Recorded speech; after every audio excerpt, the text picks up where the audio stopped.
Salut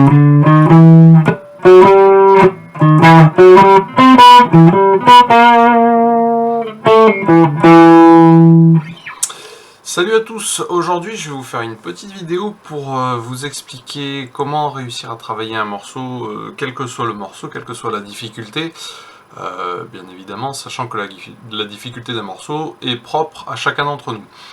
Alors, on y va pour la première petite astuce. Donc, cette première petite astuce pour travailler un morceau, pour apprendre un morceau, bien évidemment, vu qu'on est sous l'ère de la technologie, c'est d'utiliser des tutos ou des tablatures. Wow, génial le prof, vous allez me dire.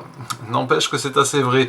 Le fait de passer par des tutos, évidemment bien faits, par des profs qui sont compétents, ou de passer par des tablatures qui ont été bien réalisées, ça va bien évidemment vous aider à acquérir, que ce soit les bases d'un solo, les bases d'une rythmique d'un morceau, enfin ça va vous aider vraiment à vous placer et à pouvoir jouer un morceau tel que vous l'entendez, tel que vous l'appréhendez. C'est vraiment une méthode qui est, on va dire, assez importante pour tout le monde, que tout le monde peut utiliser de nos jours, qui est accessible. Mais par contre, en termes de formation et de connaissances, c'est pas celle que je recommanderais le plus. Vraiment, le fait de prendre une tablature ou un tutoriel comme ça va vous aider à placer un morceau, à le jouer. Ça va pas vous aider c'est pas ce qui va être le plus utile pour vous aider à développer une connaissance de votre manche et à jouer de manière totalement libre et en improvisation. Ça c'est vraiment la méthode la plus facile mais la moins formatrice entre guillemets.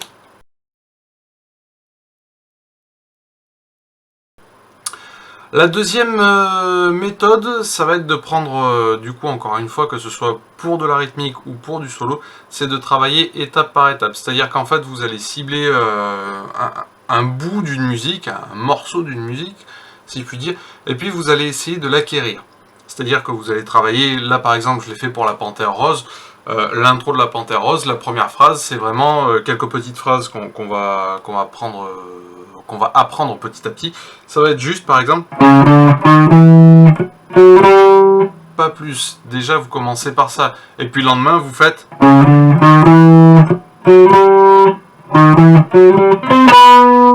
pas plus et encore une fois et vous progressez étape par étape. Et ça c'est de la répétition, c'est-à-dire que vous allez apprendre une séquence de notes ou une séquence d'accords, encore une fois c'est identique. Et vous allez répéter jusqu'à ce que ça vienne automatiquement. Donc pour que ça devienne automatique, c'est vraiment de l'apprendre entre guillemets par cœur. C'est-à-dire que vous ayez bien le son en tête, le placement de vos doigts doit être aussi automatique. Et après, bien évidemment, c'est la répétition qui fera qu'au bout d'un moment, vous allez réussir à apprendre le morceau et à le faire de manière fluide sans jamais vous arrêter.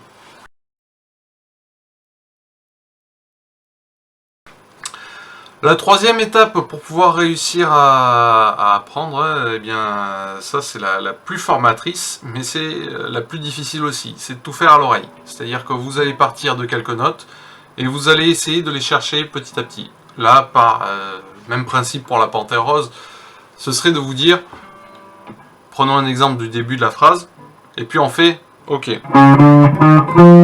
Non, ça serait pas la bonne note. OK, donc... Ah, il y a quelque chose qui se rapproche, mais c'est pas la bonne tonalité. Là, ça semble être les bonnes notes. Ok, on a cette première séquence qu'on a fait, on envisage de l'avoir faite à l'oreille. Et là, par exemple, on voit qu'il y a une note qui va pas, donc on va la retravailler, on va rechercher la note qui va bien. Là, c'est les deux bonnes notes. Donc ça, c'est vraiment le travail le plus long, le plus délicat, mais c'est vraiment le travail qui va être le plus formateur pour chacun des musiciens. Et honnêtement, s'il y avait une chose à faire, en fait, une fois qu'on connaît, pour tout musicien, de toute manière, le travail à l'oreille, c'est vraiment le plus utile, le plus formateur, à condition bien sûr de ne pas se tromper. Mais n'empêche que quand on retrouve les bonnes notes, c'est vraiment le travail le plus efficace, le plus formateur. Il n'y a pas plus efficace que le travail à l'oreille.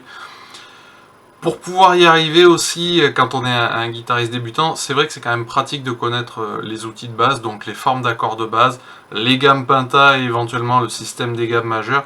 Rien qu'avec ça, vous allez avoir tout un tas de connaissances qui vont vous permettre d'exploiter un peu plus le travail à l'oreille. Bien évidemment, c'est pas, enfin, ma liste est non exhaustive, hein. Là je vous donne 3 astuces pour pouvoir réussir à acquérir une bribe de morceaux ou un morceau complet. Mais ça dépend du temps que vous avez envie d'y consacrer, de la vitesse à laquelle vous avez envie de progresser, et puis de la manière qui vous conviendra le plus. Évidemment, il n'y a pas de préférence.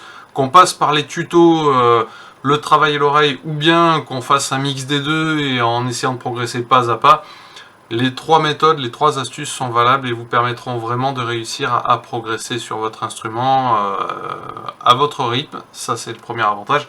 Et puis surtout de manière sereine et concrète avec le temps. Voilà pour cette vidéo qui concernait 3 petites astuces pour pouvoir progresser sur votre instrument. N'hésitez pas à me laisser un petit commentaire. Les prochaines vidéos parleront de concepts sur l'instrument. Je vous en dirai plus lors des prochaines vidéos. Bye bye, ciao!